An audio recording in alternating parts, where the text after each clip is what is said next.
Hello friends, Vishnu Shalini latest review. വിഷ്ണുവും ശാലിനിയും കൂടെ ജയശ്രീയുടെ വീടൊക്കെ കണ്ടിട്ട് അഡ്വാൻസും വാടകയെക്കുറിച്ചൊക്കെ സംസാരിക്കുന്നുണ്ട്. എന്നിട്ട് വിഷ്ണു പെട്ടെന്ന് കമലിനോട് പറഞ്ഞു, നീ ജയശ്രീയോട് സംസാരിച്ച് കാര്യങ്ങളൊക്കെ ശരിയാക്ക്. ജയശ്രീയും കമലിനോട് സംസാരിക്കാൻ വേണ്ടിയാണെന്ന് ജയശ്രീക്ക് മനസ്സിലാകുന്നുണ്ട്. എന്നിട്ട് വിഷ്ണു കമലിനെ നോക്കി പറയുന്നു, എടാ വേഗം വരണേ, അതൊരാക്കിപ്പറച്ചിലാണെന്ന് അവർക്ക് മനസ്സിലായി. കമലൻ പറയാം, ഈ കണ്ടതും കേട്ടതും ഒക്കെ അങ്ങ് മറന്നേരെ, നിങ്ങൾക്ക് ആവശ്യമുള്ള രീതിക്ക് തന്നെ വാടകയും അഡ്വാൻസും ഒക്കെ കിട്ടും, ഞാൻ വാങ്ങിച്ചു തരാവുന്നേ, അപ്പോഴെല്ലാം ഓക്കെ അല്ലേ? ഈ സമയത്ത് സുബൈർക്ക മരിച്ച വിവരം അറിഞ്ഞ് അവരുടെ ബന്ധുക്കളും നാട്ടുകാരും ഒക്കെ എത്തിയിട്ടുണ്ട്. സത്യാമ്മയുടെ മടിയിൽ കിടന്ന നൂർജഹാൻ കരയുവാണ്. ബാപ്പിച്ചി ബാപ്പിച്ചി എന്ന് പറഞ്ഞ് പൊട്ടിക്കരയുവാണ്. രാഘവേട്ടനും പിള്ളയും വാതൊക്കെ തന്നെ നിൽക്കുക. പിള്ള ചോദിക്കുന്നു, ഇനി പുറത്തുനിന്ന് ആരെങ്കിലും ഒക്കെ വരാനുണ്ടോ? രാഘവേട്ടൻ പറഞ്ഞു, അതൊന്നും കാണില്ല, ഇവരുടെ ബന്ധുക്കളൊക്കെ ഇവിടെ അടുത്തൊക്കെ തന്നെ ഉള്ളതാ. വിഷ്ണു കുഞ്ഞിന്റെ വിവരം അറിയിച്ചോ സാറേ? ഞാൻ അവനെ വിളിച്ചു നോക്കി, അപ്പോഴെല്ലാം ഔട്ട് ഓഫ് കവറേജാന്ന് കാണിക്കുന്നത്. എന്തെങ്കിലും തിരക്കുണ്ടായിരിക്കും അവന്. ഇനിയിപ്പോൾ ഈ ചടങ്ങൊക്കെ കഴിഞ്ഞിട്ടേ അവന് വരാൻ പറ്റത്തുള്ളെന്നാ തോന്നുന്നത്. പിള്ള രാഘവേട്ടനോട് പറയുക, ആ നൂർജഹാൻ കൊച്ചിന്റെ കാര്യം ഓർത്തിട്ടാ സങ്കടം. ഈ ആ കൊച്ചിന്റെ കാര്യങ്ങളൊക്കെ സുബൈറിന്റെ പെങ്ങളും ഭർത്താവുമായിരിക്കും നോക്കുന്നത്. അത് കേട്ടിട്ട് നമ്മുടെ രാഘവേട്ടൻ പറയുന്നു, അയാളൊരു മുരടന്, ഇനി അയാൾ ദുബായിലോട്ടൊന്നും തിരിച്ചു പോകുമെന്ന് തോന്നുന്നില്ല. സുബൈറിന്റെ സ്വത്തുക്കളെല്ലാം ഇങ്ങനെ കിടക്കുമല്ലേ, പിന്നെന്തിനാ അയാൾ ദുബായിക്ക് പോകുന്നേ? മിക്കവാറും ഇതൊക്കെ നോക്കി ഇവിടെ തന്നെ കൂടാനായിരിക്കും അയാളുടെ സാധ്യത. അയാളെ പുറത്തേട്ടൊന്നും കണ്ടില്ലല്ലോ രാഘവൻ സാറേ. അകത്തെങ്ങാനും കാണും, അല്ലാതെ അവൻ എവിടെ പോവാന്? നെഞ്ചു തകർന്ന് കരയുന്ന നൂർജഹാനെ സുബൈദയും കരഞ്ഞുകൊണ്ട് ആശ്വസിപ്പിക്കുവാണ്. നഷ്ടപ്പെട്ടത് അവർക്ക് രണ്ടുപേർക്കും മാത്രമാണല്ലോ. സത്യാമ്മയുടെ മടിയിൽ നൂർജഹാൻ കിടക്കുന്ന അബൂബക്കർ വന്ന് കാണുവാണ്. അവനതങ്ങോട്ട് തീരെ ഇഷ്ടപ്പെടുന്നില്ല. സുബൈദ ഒന്നിങ്ങി വന്നേ എന്നയാൾ ഭാര്യയെ വിളിക്കുന്നുണ്ട്. അബൂബക്കർ സുബൈദയോട് പറയുന്നു, ആര് വന്നാലും വന്നില്ലെങ്കിലും 11 മണിക്ക് തന്നെ കബറടക്കം നടത്തും. ഇതിങ്ങനെ വെച്ചോണ്ട് ആരെയും കാത്തിരിക്കാനൊന്നും വയ്യ. ഇനിയും നിന്റെ വരാനുള്ള ബന്ധുക്കളൊക്കെ നിന്റെ ആങ്ങളുടെ ഈ ഫോട്ടോ കണ്ടാൽ മതി. ഇനി വേണമെങ്കിൽ 1-2 ഫോട്ടോ അവരുടെയൊക്കെ കയ്യിലും കൊടുക്കാം. എന്താ സുബൈദ, ഞാൻ അങ്ങനെ പറഞ്ഞതിൽ നിനക്ക് വല്ല പരാതിയുണ്ടോ? സഹോദരൻ നഷ്ടപ്പെട്ട വേദനയിൽ പൊട്ടിക്കരുന്ന സഹോദരിയോടാണ് ഈ അബൂബക്കർ ഇങ്ങനെയൊക്കെ പറയുന്നത്. സത്യാമ്മ നൂർജഹാനോട് പറയുന്നു, മോളെ ഇന്നലെ മുതൽ മോൾ ഒന്നും കഴിച്ചതല്ലല്ലോ, അല്പം വെള്ളമെങ്കിലും കുടിക്കും മോളെ. എനിക്കൊന്നും വേണ്ട സത്യാമ്മേ, എൻ്റെ ബാപ്പിച്ചി ഇത്ര വേഗം പോകുമെന്ന് ഞാൻ കരുതിയില്ല. സുഖമില്ലാതെ കിടന്നാലും കുഴപ്പമില്ലായിരുന്നു, ഞാൻ എൻ്റെ ബാപ്പിച്ചിയെ പൊന്നുപോലെ നോക്കിയേനെ. മോള് സങ്കടപ്പെടാതെ, ഇതൊന്നും നമ്മുടെ കയ്യിൽ നിൽക്കുന്നതല്ലല്ലോ. എൻ്റെ മോള് സഹിക്ക്, അല്ലാതെ നിന്നെ സമാധാനിപ്പിക്കാൻ വേണ്ടി ഞാൻ എന്താ ഇപ്പം പറയുന്നത്? സത്യാമ്മയുടെ മടിയിൽ കിടന്ന് കരയുന്ന നൂർജഹാനെ കണ്ടുകൊണ്ട് അവന് തീരെ പിടിക്കുന്നില്ല അബൂബക്കറിന്. വീണ്ടും അവൻ വന്നിട്ട് സത്യാമ്മയോട് ചോദിക്കുന്നു, നിങ്ങളെന്താ ഇവിടെ? അവളവിടെ ഇരുന്നോളും, അവൾ കൊച്ചുകുട്ടിയൊന്നും അല്ലല്ലോ. സത്യാമ്മ പറയുന്നു, അയ്യോ അതല്ല, ഇപ്പോഴത്തെ ഈ കുഞ്ഞിൻ്റെ മാനസികാവസ്ഥയിൽ എന്ന് പറയുമ്പോഴേ അബൂബക്കർ പറയുന്നു, അതിൻ്റെ ആവശ്യം ഒന്നുമില്ല, ഇവിടെ കാര്യങ്ങൾ നോക്കാൻ ഞങ്ങളുടെ ആൾക്കാരൊക്കെ ഇവിടെ ഉണ്ട്, അത് മാത്രം മതി. നിങ്ങൾക്ക് മനസ്സിലായില്ലെങ്കിൽ പറയാം, അതായത് സുബൈറിൻ്റെ സ്വന്തക്കാർ. നിങ്ങൾ ഇവിടെ നിന്ന് പുറത്തോട്ട് പോകണം എന്നിങ്ങനെ സത്യാമ്മയോട് പറയുമ്പോൾ സത്യാമ്മയ്ക്ക് സങ്കടം വരുന്നുണ്ട്. എന്നാലും ഇവനോട് സംസാരിക്കാൻ പറ്റില്ലല്ലോ. നൂർജഹാനോട് പറയുന്നു, മോളെ പോയിട്ട് വരാം. ഉടനെ അവൻ പറയാം, പോയിട്ട് വരണ്ട, നിങ്ങളിങ്ങോട്ട് വന്നതും നിന്നതും ഒക്കെ മതി, നിങ്ങൾ ഇവിടുന്ന് ഇറങ്ങിയാൽ മതി. ആ വിവരം കെട്ടവനോട് സംസാരിച്ചിട്ട് ഒരു കാര്യമില്ലെന്ന് മനസ്സിലാക്കിയ സത്യാമ്മ പൊന്നിയെ വിളിച്ച് പുറത്തോട്ട് പോകാനൊരുമ്പോൾ അബൂബക്കർ വീണ്ടും പറയാം, ഇനിയും ആ വീട്ടിലിങ്ങനെ അള്ളിപ്പിടിച്ച് കിടക്കാമെന്ന് വിചാരിക്കേണ്ട, എത്രയും പെട്ടെന്ന് ആ വീട് നിങ്ങൾ ഒഴിഞ്ഞു തന്നേക്കണം. ഇനി കാര്യങ്ങളൊക്കെ നോക്കുന്നത് ഈ ഞാനാ, അറിഞ്ഞില്ലെന്ന് വേണ്ട എന്നും പറഞ്ഞ് സത്യാമ്മയുടെ നേരെ അവൻ കഴിഞ്ഞുകൊണ്ടിയാണ് സംസാരിക്കുന്നത്. സത്യാമ്മയ്ക്ക് വരുന്നുണ്ട് കോപം. സത്യാമ്മ പഴയ രീതിക്കായതെങ്കിൽ ചെവിക്കുറ്റി നോക്കി 2 കൊടുത്താനെ. സത്യാമ്മയും പൊന്നിയും പോകുന്നു നോക്കി നൂർജഹാൻ അങ്ങ് വാവിട്ട് കരയുവാണ്. എല്ലാം അബൂബക്കറിന്റെ കയ്യിൽ വന്നെന്നുള്ള ഒരു അഹങ്കാരത്തോടെ അവൻ സുബൈദയെ നൂർജഹാനെ ഇങ്ങനെ ദേഷിച്ച് നോക്കുവാണ്. സത്യാമ്മയും പൊന്നിയും സങ്കടത്തോടെ ഇറങ്ങി വരുവാണ്. കാരണം സുബൈർ മരിക്കുമ്പോൾ സത്യാമ്മയുടെ കയ്യിലോട്ടാണല്ലോ നൂർജഹാനെ പിടിച്ച് ഏൽപ്പിച്ചത്. എൻ്റെ മോളെ നോക്കിക്കോണേന്നും പറഞ്ഞു. പക്ഷേ ഈ ദുഷ്ടൻ്റെ മുന്നിൽ സത്യാമ്മയ്ക്ക് ഒന്നും ചെയ്യാൻ പറ്റുന്നില്ല. സങ്കടത്തോടെ വരുന്ന സത്യാമ്മയെ നോക്കി പെട്ടെന്ന് രാഘവേട്ടൻ അങ്ങോട്ട് നടന്നു ചെന്നിട്ട്, എന്താ ഫാമേ, എന്തു പറ്റി? ഇനി ഇവിടെ നിൽക്കണ്ട രാഘവേട്ട, വാ നമുക്ക് പോകാം. അകത്തെന്താ നടന്നതെന്ന് രാഘവേട്ടൻ അറിഞ്ഞില്ലല്ലോ. രാഘവേട്ടൻ ആകെ ഇങ്ങനെ അമ്പരന്ന് നോക്കുക, എന്താ ഫാമ ഇങ്ങനെയൊക്കെ പറയുന്നത്? എന്നാലും സത്യാമ്മ പറയുന്നതനുസരിച്ച് രാഘവേട്ടന് സത്യാമ്മയോടൊപ്പം പോവുകയാണ്.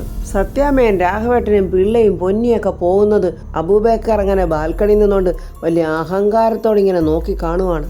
ഹോസ്പിറ്റലിൽ ശ്യാമയ്ക്ക് ഇപ്പോഴും ബോധം തെളിഞ്ഞിട്ടില്ല. ഡോക്ടറെ പരിശോധിക്കുന്നു. ശാരദാമ്മയും രോഹിത്തും അടുത്ത് തന്നെ ഉണ്ട്. ഡോക്ടർ ഇങ്ങനെ ശ്യാമയെ പരിശോധിച്ചിട്ട് പറയുന്നു, സർജറി കഴിഞ്ഞതിൻ്റെ മയക്കവാ, ഒന്ന് വിളിച്ചാൽ കേൾക്കാവുന്നതേ ഉള്ളൂ. ഡോക്ടർ അങ്ങനെ പറഞ്ഞതനുസരിച്ച് ശാരദാമ്മ ശ്യാമയെ മോളെ മക്കളെ എന്നൊക്കെ വിളിക്കുന്നു. പക്ഷേ ശ്യാമ കണ്ണ് തുറക്കുന്നില്ല. രോഗത്ത് ശ്യാമേ എന്ന് വിളിക്കുമ്പോൾ ശ്യാമ പതുക്കെ കണ്ണ് തുറക്കുന്നുണ്ട്. അമ്മയെന്നും പറഞ്ഞ് ശ്യാമ കരയുമ്പോൾ എൻ്റെ പൊന്നുമോള് കരയല്ലേ, ഒന്നും ഉണ്ടായില്ലല്ലോ, ജീവൻ തിരിച്ചു കിട്ടിയല്ലോ. അമ്മയുടെ പ്രാർത്ഥനയാ എൻ്റെ പൊന്നുമോക്കൊന്നും സംഭവിക്കാത്തത്. എൻ്റെ മോള് കരയല്ലേ, എൻ്റെ മോള് കരഞ്ഞ് എന്നെ കൂടെ സങ്കടപ്പെടുത്തല്ലേ. ഡോക്ടർ ശ്യാമയെ നോക്കിയിട്ട് ചോദിക്കുന്നു, ഇപ്പം എങ്ങനെയുണ്ട്, ഒരാശ്വാസമൊക്കെ തോന്നുന്നില്ലേ? വേദനയൊക്കെ 1-2 ദിവസത്തേക്കേ കാണൂ. ഇവിടെ എത്തുമ്പോഴുണ്ടായിരുന്ന പേടിയൊക്കെ അങ്ങ് മാറിയല്ലോ. എന്നാലിനി നിങ്ങൾ രണ്ടുപേരും പുറത്തോട്ടിറങ്ങി നിൽക്കണം. നിങ്ങൾക്കൊന്ന് കാണാനുള്ള അനുവാദമേ തന്നിട്ടുള്ളൂ. അപ്പോഴങ്ങോട്ട് ശാലിനിയും ശാരികയും വരുന്നുണ്ട്. അമ്മേ, ശ്യാമയെ കണ്ടോ എന്ന് ശാലിനി ചോദിക്കുന്നു. അവൾക്ക് അതിൻ്റെതായ വേദനയുണ്ട്, കരയുന്നുണ്ട് മോളെ എന്നിങ്ങനെ ശാലിനിയോട് പറയുന്നുണ്ട് ശാരദാമ്മ. ശാരിക പറയുന്നു, അതുമേ സർജറി കഴിഞ്ഞതല്ലേ ഉള്ളൂ, അപ്പോൾ വേദന കാണും. ഒരല്പം മുമ്പേ നീ വന്നിരുന്നെങ്കിൽ നിനക്കൂടെ കയറി കാണാമായിരുന്നല്ലോ ശാലിനി എന്നിങ്ങനെ ശാരദാമ്മ പറയുമ്പോൾ വിഷ്ണു അങ്ങോട്ട് വരുന്നുണ്ട്. അപ്പോഴകത്തുനിന്ന് ഒരു നേഴ്സ് ശ്യാമയുടെ ആൾക്കാരാരാ എന്നും പറഞ്ഞ് മരുന്നിൻ്റെ ഒരു സ്ലിപ്പ് കൊണ്ടുവരുന്നു. രോഹിത്ത് പറയുന്നത് ഞങ്ങളാ, എന്നാലേ ഇത് ഫാർമസിയിൽ നീ മരുന്ന് വാങ്ങിച്ചുകൊണ്ട് വരണം. രോഹിത്ത് അങ്ങനെ മരുന്ന് മേടിക്കാൻ പോകുന്നുണ്ട്. ശാലിനി സിസ്റ്ററോട് പറയുന്നു, എൻ്റെ അനുജത്തി അകത്ത് കിടക്കുന്നത്, ഞാനൊന്ന് കയറി കണ്ടോട്ടെ. അതിനെന്താ മേഡം വന്ന് കണ്ടോ എന്ന് ശാലിനിയോട് പറയുമ്പോൾ ശാലിനി ശ്യാമയെ കാണാൻ പോകുന്നുണ്ട്. ആ സമയത്ത് വിഷ്ണുവിൻ്റെ ഫോണിലോട്ടൊരു കോൾ വരുന്നുണ്ട്. ശാരദാമ്മ ഞാൻ പുറത്തു പോയെന്ന് സംസാരിച്ചിട്ട് വരട്ടെ എന്നും പറഞ്ഞ് വിഷ്ണുവും പുറത്തോട്ട് പോവുകയാണ്. ശാലിനി അകത്തോട്ട് വരുന്നത് കണ്ടുകൊണ്ട് ശ്യാമ കുഞ്ഞേച്ചി എന്നും പറഞ്ഞ് വിളിച്ച് കരയുവാണ്. എന്തിനാ മോളെ നീ കരയുന്നത്? വലിയൊരു ആപത്തിൽ നിന്നും നീ രക്ഷപ്പെട്ട് വന്നിരിക്കുമല്ലേ, അത് തന്നെ ഒരു വലിയ ഭാഗ്യമാണെന്ന് കരുതി മോൾ ആശ്വസിക്കുക. അവിടെ നിൽക്കുന്ന ഡോക്ടർ ചോദിക്കുന്നു, ആ കേസിൻ്റെ കാര്യം എന്തായി, പ്രതിയെ പിടിച്ചോ? അയാളെ ഇതുവരെ കിട്ടിയിട്ടില്ല എന്ന് ശാലിനി പറയുന്നു. എത്രയും പെട്ടെന്ന് അയാളെ അറസ്റ്റ് ചെയ്യണം, അയാളെപ്പോലുള്ളവർ നമ്മുടെ നാടിന് തന്നെ ശാപമാണ് എന്നൊക്കെ ഡോക്ടറും പറയുന്നുണ്ട്. ഇത്തരം ഡേഞ്ചറസ് ആയിട്ടുള്ള ആളുകളൊക്കെ പൊതുസമൂഹത്തിന് തന്നെ ഭീഷണിയാണ്. ഉപേന്ദ്രൻ രോഹിത്തിനെ കൊല്ലാൻ വേണ്ടി ഏർപ്പാടാക്കിയ ഗുണ്ട ജോൺ അങ്ങോട്ട് ഹോസ്പിറ്റലിലോട്ട് എത്തിയിട്ടുണ്ട്. കയ്യിലിരിക്കുന്ന മൊബൈലിൽ രോഹിത്തിൻ്റെ ഫോട്ടോ ഇങ്ങനെ സൂം ചെയ്തൊക്കെ നോക്കുവാണ്. എന്നിട്ട് ഞാൻ ഇപ്പം ശരിയാക്കി തരാം എന്ന ഭാവത്തിൽ സ്പീഡിൽ ഹോസ്പിറ്റലിനകത്തോട്ട് കയറി പോവുകയാണ് ജോൺ. ആ സമയത്ത് രോഹിത്ത് അവിടെ ഒരാളോട് സംസാരിച്ചുകൊണ്ട് നിൽക്കുന്നത് ഗുണ്ട ജോൺ കണ്ട് അവൻക്ക് പെട്ടെന്ന് കയ്യിലിരിക്കുന്ന മൊബൈലെടുത്ത് ഒന്നുകൂടെ നോക്കി ഇത് രോഹിത്ത് തന്നെ ആണോ എന്ന് അങ്ങനെ ഉറപ്പ് വരുത്തുകയാണ് അവൻ. എന്നിട്ട് കയ്യിൽ കരുതിയിരുന്ന ആ റിവോൾവർ എടുത്ത് അവൻ ശരിയാക്കിയൊക്കെ വെക്കുന്നു. ദൂരെ മാറി നിന്നുകൊണ്ട് അവൻ രോഹിത്തിനെ ഉന്നം വെക്കുവാണ്. ആ സമയത്ത് അവിടുത്തെ ഒരു ഡോക്ടറെ കാറിൽ വന്നിറങ്ങി രോഹിത്തിൻ്റെ അടുത്ത് വരുമ്പോൾ ഡോക്ടർക്ക് ഒരു ഫോൺ കോൾ വരുന്നു. രോഹിത്തിൻ്റെ മുന്നിൽ നിന്നുകൊണ്ട് തന്നെ ആ ഡോക്ടർ ഫോൺ അറ്റൻഡ് ചെയ്യുകയാണ്. അപ്പോൾ ഗുണ്ട ജോണിന് രോഹിത്തിനെ ഷൂട്ട് ചെയ്യാൻ പറ്റുന്നില്ല. അങ്ങനെ അവൻ അവിടെ നിന്നുകൊണ്ട് പല രീതിക്ക് രോഹിത്തിനെ ഷൂട്ട് ചെയ്യാൻ ശ്രമിക്കുക.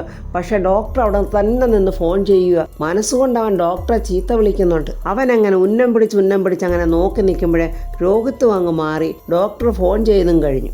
രോഹിത്ത് അങ്ങനെ മരുന്നൊക്കെ വാങ്ങിച്ചിട്ട് വന്ന് സിസ്റ്ററെ കൊടുക്കുവാണ്.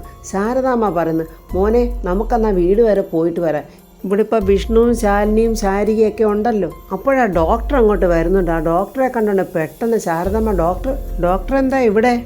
ഞാനാണ് ഇവിടെ ഇപ്പോൾ ഗൈനക്കോളജി നോക്കുന്നത്. ആ ഡോക്ടർ അങ്ങനെ വളരെ സന്തോഷത്തോടെ സംസാരിക്കുന്നുണ്ട്. ഡോക്ടർക്ക് എന്നെ മനസ്സിലായോ എന്ന് ചോദിക്കുമ്പോൾ ഡോക്ടർ ഒരു നിമിഷം ഇങ്ങനെ ചിന്തിക്കുന്നുണ്ട്. എന്നിട്ട് പെട്ടെന്ന് ചോദിക്കുന്നത്, ശ്യാമയുടെയും ശാലിനിയുടെയും അമ്മയല്ലേ? അതേ ഡോക്ടറെ. അപ്പോൾ രോഗത്തിന് ശാരിക അവിടെ നിൽപ്പുണ്ട്. ആ സമയത്ത് ആ ഗുണ്ടയും ഇവിടെ വന്ന് മറിഞ്ഞു നിൽക്കുന്നുണ്ട്. ശാരദാമ്മയല്ലേ? അയ്യോ, ഡോക്ടർക്ക് എന്നെ ഓർമ്മയുണ്ടല്ലോ, പിന്നെ നിങ്ങളെയൊക്കെ അങ്ങനെ പെട്ടെന്ന് എനിക്ക് മറക്കാൻ പറ്റുമോ? ഗുണ്ടാ ജോൺ വീണ്ടും താണ്ട രോഹിത്തിനെ ഉന്നം പിടിക്കുവാണ് ഷൂട്ട് ചെയ്യാനായിട്ട്. രോഹിത്ത് പറയുന്നത്, ശാരദാമ്മ എന്നാലേ ഞാൻ പുറത്ത് വണ്ടി വല്ലതും കിട്ടുമെന്ന് നോക്കട്ടെ എന്നും പറഞ്ഞ് രോഹിത്ത് അങ്ങ് പോവുകയാണ്. വീണ്ടും ഗുണ്ടാ ജോണിൻ്റെ ഉന്നം തെറ്റി. ഇവിടെ ഇപ്പോൾ ആരാ ശാരദാമ്മയെ കിടക്കുന്നത്? ആരാ അഡ്മിറ്റ് ആയത്? ശ്യാമയാ ഡോക്ടറെ കിടക്കുന്നത്. ഒരക്രമിയുടെ വെടിയേറ്റതാണ് ഡോക്ടറെ. സർജറി ഇപ്പോൾ കഴിഞ്ഞു. ആരാ ഡോക്ടർ? മാലിനി ഡോക്ടർ എന്നാ പറഞ്ഞു കേട്ടത്. ICUലാ ഡോക്ടറെ. ഞാൻ കയറി പിന്നെ കണ്ടോളാം, ഇപ്പോൾ ഒരു എമർജൻസി കേസുണ്ട്, അതിന് വന്നതാ, എന്നാൽ ഞാൻ പോട്ടെ എന്നും പറഞ്ഞ് ഡോക്ടർ അങ്ങോട്ട് നടന്നു പോവുകയാണ്.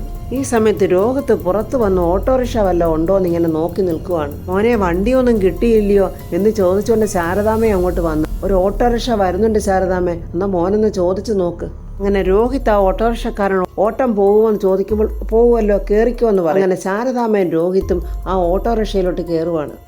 രോഹിത്തും ശാരദാമ്മയും ഓട്ടോയിൽ കയറി പോകുന്ന കണ്ടുകൊണ്ട് ഗുണ്ടാ ജോൺ പെട്ടെന്ന് അവൻ്റെ ബൈക്ക് സ്റ്റാർട്ട് ചെയ്ത് ആ വണ്ടിയെ ഫോളോ ചെയ്ത് പോവുകയാണ്. ശ്യാമയെ സമാധാനിപ്പിക്കുവാണ് ശാലിനി. ജീവിതത്തിൽ ഇതിനേക്കാൾ വലിയ പ്രതിസന്ധികളെയൊക്കെ നേരിട്ട് വന്നവരല്ലേ നമ്മൾ. അതിൽ നിന്നൊക്കെ നമ്മൾ കരകയറി വന്നിട്ടുള്ളതുമാണ്. പിന്നെ എന്തിനാ ശ്യാമ നീ ഇങ്ങനെ ഭയപ്പെടുന്നത്? അയാൾ ഇനി നമ്മുടെ ആരുടെയും മുന്നിലോട്ട് വരാൻ വഴിയില്ല. പോലീസ് ഉപേന്ദ്രനെ തിരക്കി സിറ്റി മുഴുവനും കറങ്ങിക്കൊണ്ടിരിക്കുക. എല്ലാവരുടെയും കണ്ണും വെട്ടിച്ച് അയാൾക്കങ്ങനെ ഒളിച്ചിരിക്കാനും പറ്റില്ല. ശ്യാമ സങ്കടത്തോടെ പറയുക, എൻ്റെ കാര്യത്തിൽ എനിക്ക് യാതൊരു ഭയവും ഇല്ല കുഞ്ഞേച്ചി. കാരണം എന്നെ കൊല്ലാനല്ലല്ലോ അയാൾ വന്നത്, രോഹിത്തിനെ കൊല്ലാനാണ്. അയാളുടെ ആ പ്രാന്തൻ രീതി ഞാൻ കണ്ടതുകൊണ്ട് പറയുക കുഞ്ഞേച്ചി, അയാൾ ഒരിക്കലും അടങ്ങിയിരിക്കില്ല കുഞ്ഞേച്ചി. അയാൾ എൻ്റെ രോഗത്തിനെ അപായപ്പെടുത്തും.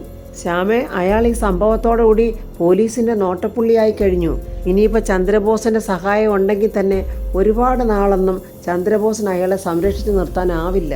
അതിൻ്റെ കാരണം എന്താണെന്ന് വെച്ചാൽ ചന്ദ്രബോസിൻ്റെ സീനിയർ ഉദ്യോഗസ്ഥന്മാരെയാണ് നമ്മൾ ഈ കേസിൻ്റെ കാര്യം ഏൽപ്പിച്ചിരിക്കുന്നത്. എൻ്റെ കുഞ്ഞേച്ചി പറയുന്നതൊക്കെ എനിക്ക് മനസ്സിലാവുന്നുണ്ട്. ഇത്രയും ആൾ വരുന്ന ഹോസ്പിറ്റലിലാണ്, പക്ഷെ അയാൾ ഏത് വേഷത്തിൽ വേണമെങ്കിലും വരാൻ കുഞ്ഞേച്ചി.